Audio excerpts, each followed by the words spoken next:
90% of chess players don't know this simple idea, and that's why they lose winning positions. In this position, white has a brilliant move. The key question here is, what should we do with this bishop? How do professionals think in such positions? Should we exchange this piece? Or should we transfer it to a more useful diagonal? In this position, white has a brilliant move. Pay close attention. Bishop to b5. Woo! At first glance, you might think, so this is how professionals think. But once I explain the idea behind this move, you'll understand why you are watching this video while professionals are playing super tournaments.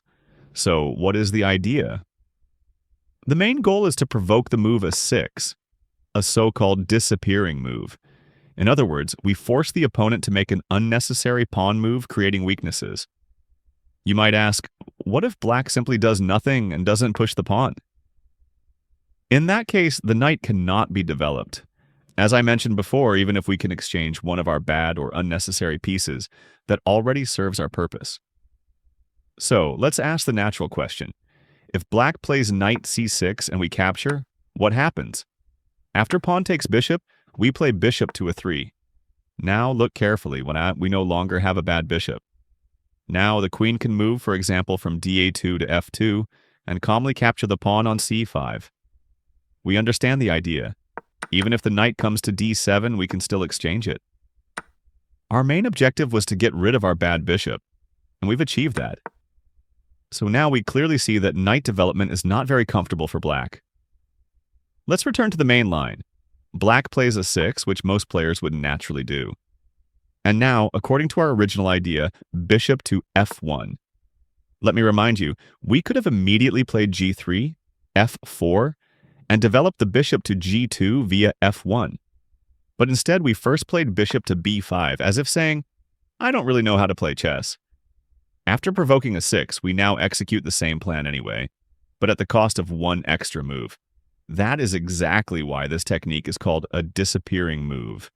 Now let's look at the consequences. Pay attention. The b6 square becomes weak. Once the rook comes to b1, the pawn on b7 turns into a weakness.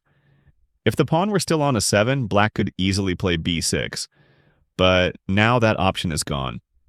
Let's say black plays knight to c6. At first glance, everything looks fine, but now we begin attacking the newly created weaknesses, starting with rook to b1. This position is clearly better for white. This example helps us understand the concept of the disappearing move. To reinforce the idea, let's look at another brilliant example. This position comes from a game between Siegbert Terrasch and the fourth world champion, Alexander Alekhine, played in Germany in 1925. Alekhine noticed an interesting idea here. Bishop takes h3. But after deeper calculation, he realized the consequences. If bxh3, then qxf3, followed by bg2, and black creates no real problems.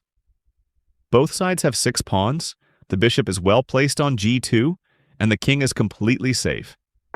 That's why Alekhine instead applies the same technique we discussed, the disappearing move. He plays bishop to f5, immediately attacking the queen. The goal is to force the bishop to d3 and only then strike on h3. In the earlier line, the bishop comfortably reached g2. This time, Alekhine prevents that. After bishop to d3, bishop takes h3. Then, pawn takes h3, queen takes f3, and now imagine this. The game ends in just 4 moves. Rook takes e8, rook takes e8, bishop f1, rook e5. As you can see, checkmate is coming. After c4, rook g5, the king escapes, but then knight g4, check. After the exchanges, there is no way to stop the checkmate. The rook and queen work together to suffocate the white king. What's important is this. At first glance, no one would consider the initial move a strong move. But trust me, if this idea is new to you and you start using it, you'll enjoy your games much more. The key is understanding the concept, not memorizing moves. Now it's your turn. In the given position, it is black to move. Try to find the disappearing move and write your answer in the comments. If you've learned something new from this video, don't forget to like, subscribe, and I'll see you in the next video.